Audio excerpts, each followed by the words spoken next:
এবার যৌন হয়রানি নিয়ে মুখ খুললেন ছোট পর্দার অভিনেত্রী রাশমি দেশাই। সম্প্রতি এক সাক্ষাৎকারে তিনি জানান, আমাকে একটা অডিশনের জন্য ডেকে অজ্ঞান করার চেষ্টা করেছিল সে। আমার খুব অস্বস্তি হয়েছিল। পরে কোনো রকমে আমি সেখান থেকে বেরিয়ে এসেছিলাম। বিস্তারিত থাকছে ডেস্ক রিপোর্টে।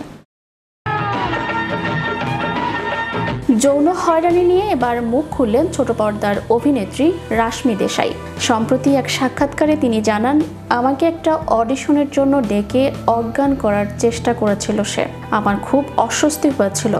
পরে কোনো রকমে আমি বেরিয়ে এসেছিলাম। অভিনয়ের সুযোগ দেওয়ার নামে অনেক যৌন হয়রানির ঘটনা প্রকাশ্যে এসেছে বলিউডে। এবার কথা বললেন ছোট পর্দার অভিনেত্রী রাশমি দেশাই। যদিও আগে এ বিষয়ে কথা বলেছেন তিনি, নতুন এক সাক্ষাৎকারে আবারও এ প্রসঙ্গে কথা বললেন দেশাই। সম্প্রতি এক সাক্ষাৎকারে কাস্টিং কাউচ নিয়ে কথা বললেন রাশমি দেশাই। তিনি জানান কিভাবে মাত্র 16 বছর বয়সে অন্যায়ভাবে তার সুযোগ নেয়ার চেষ্টা করা হয়েছিল।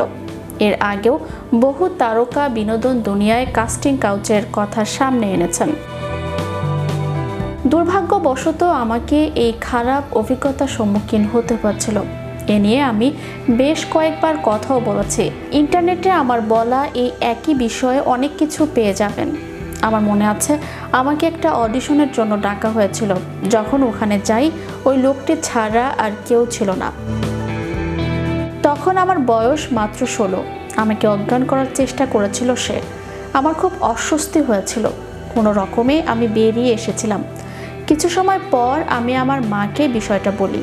একই ঘটনা নিয়ে রাশমি দেশাই আরও বলেন, মনে আছে আমি পরদিন মাকে নিয়ে সেই লোকটার সঙ্গে দেখা করতে গিয়েছিলাম, আর আমার মা ওকে শিক্ষা দিতে কষিয়ে চর মেরেছিল। কাস্টিং কাউচ সত্যি আছে, আমার সঙ্গেও হয়েছে।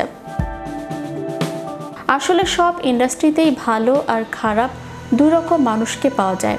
আমার ভাগ্য ভালো, পরবর্তী সময়ে আমি অসাধারণ মানুষদের পাশে পেয়েছি।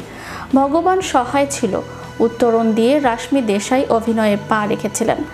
ইশক কা রং সফেদ ও আধুরি কাহানি হামারির মতো হিন্দি সিরিয়ালে দেখা গিয়েছে রাশমি দেশাইকে। যে প্রদীপ আলো দেয়, সেই প্রদীপের নিচে যেমন অন্ধকার থাকে, অনুরূপভাবে চোখ ধাঁধানো আলো ঝলমলে সবুজ দুনিয়ায় ভেতরেও আছে ঘুটঘুটে অন্ধকার। উঠতি তারকাদের সুযোগ দেওয়ার নামে কিছু নোংরা মানসিকতার মানুষ তাদের ছোট মানসিকতার বহিঃপ্রকাশ ঘটায়।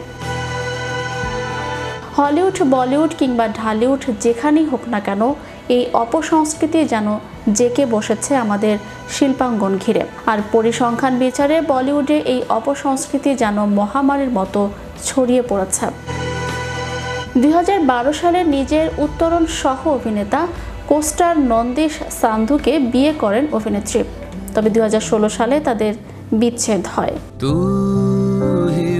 চ্যানেল ইউরোপ, বিনোদন ডেস্ক।